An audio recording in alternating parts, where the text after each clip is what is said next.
All right, so when it comes to insulin, we got to be careful with the amount of fat we're eating. You talked Yeah. about timing of food just now.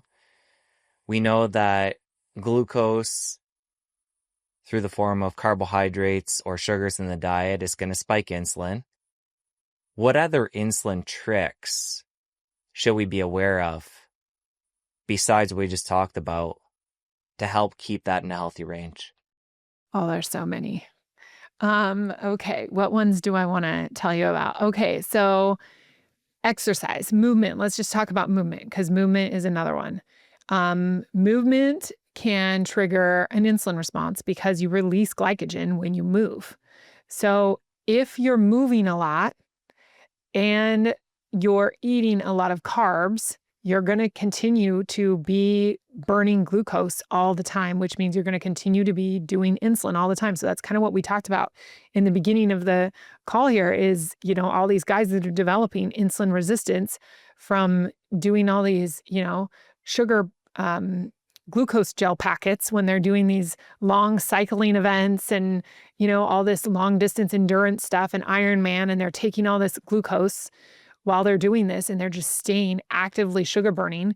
Well, you also have your glycogen stores. So for the people that aren't doing that, but they're just eating carbs and they're trying to build muscle doing this, carb loading diet, you're eating all these carbs so your glucose stays elevated. But then when your glucose levels drop, you have your glycogen. So you have all these big muscles with all this glycogen in it. So your body's just burning the glycogen. It never gets into fat burning mode because you're either burning carbs or you're burning the glycogen.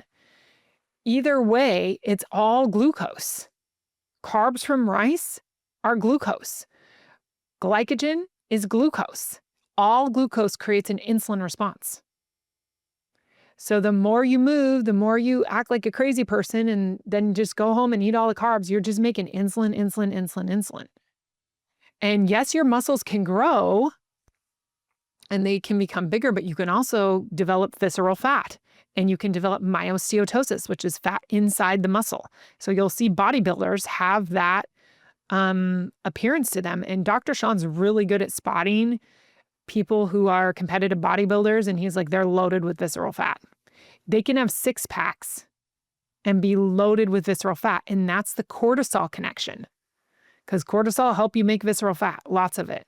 But they're under the stress of the hardcore working out and then the blood sugar swings and dips and ups and downs. And they just are really good at producing a lot of insulin because they're chronically burning sugar. Number 2, which everyone hates me for, is coffee. Coffee will make you dump glycogen all the time.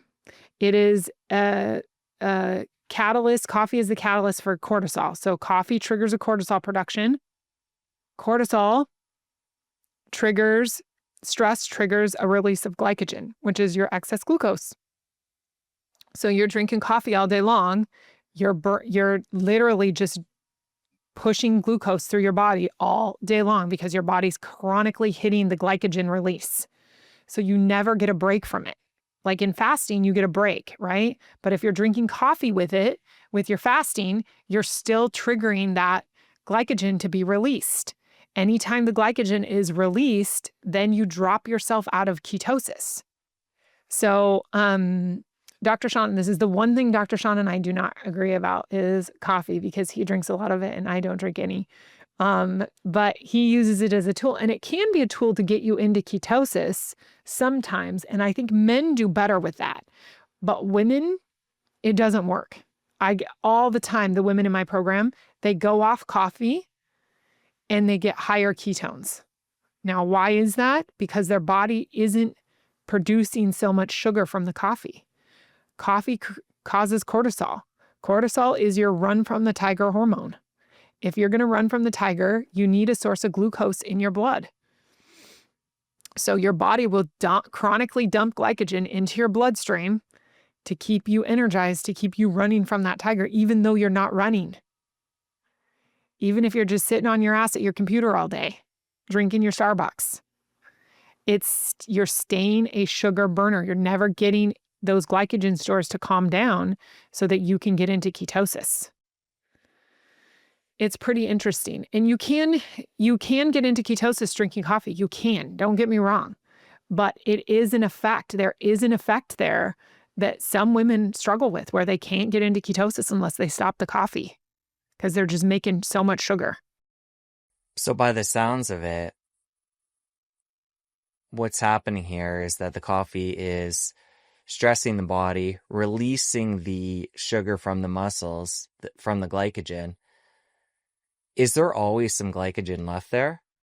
I don't know about how much the body keeps in its reserves. I suspect there's always a little bit kept in reserves for moments of running from a tiger, but I do know it drains down pretty quickly, but it'll break down your muscle and store glycogen too, out of the muscle that you have on your body to keep your glycogen needs met, because glycogen is such a quick acting source of sugar. That's what you give type 1 diabetics. So I think, I don't know, it's hard to say how much is left there, but they produce a lot of sugar. The girls drinking coffee, their bodies make a lot of sugar. And anytime you have a lot of sugar, you have a lot of insulin. And insulin sits on the fat cells and gatekeeps. So you produce a lot of insulin to take care of that blood sugar. And that blood sugar, that insulin is going to get on the fat cells and it'll keep you from getting into ketosis. All the insulin from all the glucose you produce from the coffee. So you personally, you're not having a lot of fruit. But for somebody pushing back there saying, okay, fruit's natural. I agree with eating healthy, but I want to include fruit and vegetables. Mm-hmm. You talk about the aspect of how our fruit has actually changed over the years. Mm-hmm. So let's talk about modern fruit that is accepted conventionally as being healthy versus fruit of our history. Yes. So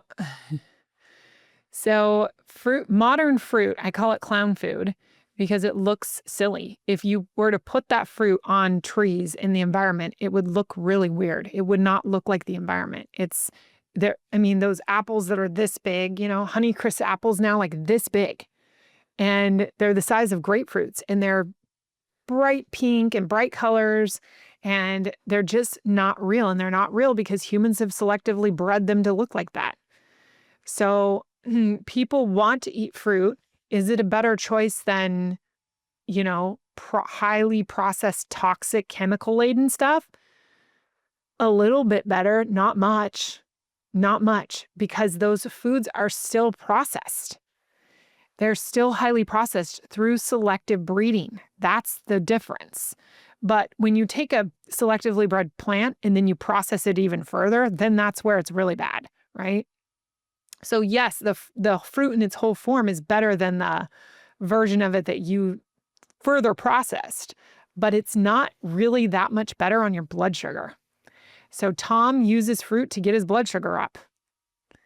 Okay, so eating a banana will have the same effect as eating a cookie on Tom's blood sugar. It's all glucose. It's all getting broken down to the same thing. That's why I say it's not the healthier option. And you're really not absorbing much nutrients, maybe some potassium, maybe some magnesium, some minerals out of the fruit, but not enough. You can get that stuff in your spring water. Find a good source of spring water and drink a gallon of that every day, and you'll be feeling pretty good.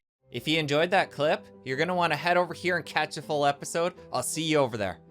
The reason my program is so different is because I target insulin. Most people today are overproducing insulin. They're eating foods that are triggering a high insulin response, and they're loaded with insulin. Insulin is the master fat storing hormone.